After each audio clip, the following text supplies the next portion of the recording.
बेचारे लड़के, आजकल आप देख रहे होगे कि एक ज्योति मौर्य एसडीएम साहब हैं, उन्होंने क्या किया कि भाई अब देखिए, आपको भी पता है कि पत्नी राजनीतिक आर्थिक रूप से इतनी समृद्ध हो गई कि उसने डिसीजन ले लिया अपना। अब ये डिसीजन एक दिन में नहीं आया होगा। जब हम किसी रिश्ते में बन जाते हैं तो हमारी एक पर्सनल कमिटमेंट भी होती है कि यार अब ये इंसान मेरा अपना है। अब उस इंसान ने मुझे इतना स्वतंत्र कर दिया कि मैं अपना घोंसला कहीं और बना लूं। क्या कहोगे आप इसे? आज लड़के बहुत अलग अलग तरीके के कमेंट कर रहे हैं। लोग कह रहे हैं कि यार पत्नियों को पढ़ाना छोड़ देंगे लोग ऐसे। अरे क्यों? आप उससे ज्यादा पढ़ो, पढ़ाना क्यों छोड़ दोगे? आप भी उसके जितना पढ़ो, उससे ज्यादा पढ़ो, क्या दिक्कत है? बड़े गलत है। आज सबसे ज्यादा नुकसान इस चीज का ना आपके बच्चों को झेलना पड़ रहा है, आपके माँ बाप को झेलना पड़ रहा है समाज में। हम ये नहीं देखते। आज हम इतने लालची हो गए हैं या इतना अपना हित सोचने लगे हैं कि हमारे हित के आगे सारी चीजें खत्म हो गई हैं। आज हर लड़की या हर लड़का ये कह देता है मेरी भी तो अपनी पर्सनल लाइफ है, लेकिन आपकी वो पर्सनल लाइफ किसने दी आपको? आपके माँ बाप का भी उसमें बहुत बड़ा योगदान रहा, आपके दोस्तों का भी बहुत बड़ा योगदान रहा। सबके योगदान से वो आपका जीवन बनाए, जिस जीवन का आप ये कह के कि यार अरे ये तो मेरी पर्सनल लाइफ है, अब मैं कुछ भी डिसीजन लूं।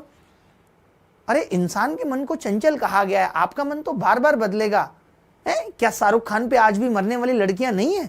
लेकिन देखो एक गौरी के साथ उसने पूरा जीवन गौर से गुजार दिया। इसका मतलब आपने प्रेम किया ही नहीं, और जब प्रेम था ही नहीं, जब प्रेम की गुंजाइश नहीं थी, तो आप सामने वाले के साथ रह क्यों रहे थे? अगर आपको इतनी अपनी स्वतंत्रता की चिंता है तो आप शादी क्यों करते हैं? मैं ये कहता हूं कि शादी मत कीजिए। अगर आपको लगता है कि मैं जीवन में अच्छा करके ये डिसीजन को बदलूंगा तो मत करिए शादी, आप इंतजार करिए। तब तो आप घर वालों के दबाव में आ गए। क्यों आ गए? उस वक्त आपकी स्वतंत्रता कहां थी? तब आपने घर वालों को नहीं कहा कि अरे मेरी स्वतंत्रता है, मैं अभी शादी नहीं करूंगी, मुझे लड़का पसंद नहीं है और मैं चाहती हूं कि मैं एक बार एसडीएम बनूंगी और फिर मैं किसी कमांडेंट के साथ जाऊंगी। ये तो आप उस वक्त भी कह सकती थी। अब आप कहेंगे कि उस वक्त मेरे हाथ में चीजें नहीं थी, आज मेरे हाथ में चीजें, आज मैं इतने बड़े ओहदे पे बैठ गई हूं। तो ये आपने आपका ओहदा बोल रहा है, ये गलत डिसीजन है। आपको अगर लगता है कि आपके लायक कोई नहीं है तो मैं कहूंगा कि आप उसी वक्त डिसाइड करिए, क्योंकि किसी भी जिंदगी में आगे जाके, क्योंकि हम यहाँ इतने स्वार्थी हो जाते हैं कि हमें अपने बच्चे नहीं दिखते। उस बच्चे की क्या गलती थी जो एक माँ बाप का प्यार डिजर्व करता था या एक प्यार डिजर्व करती थी वो लड़की, और आप किसी और की हो गई? जिस उम्र में आपकी बेटी को ऐसे सपने देखने चाहिए थे, आप अपने सपने सजाने लगी। इसीलिए एथिक्स डाला गया आईएएस की प्रिपरेशन में। हमारे नैतिक मूल्य जीरो हो गए।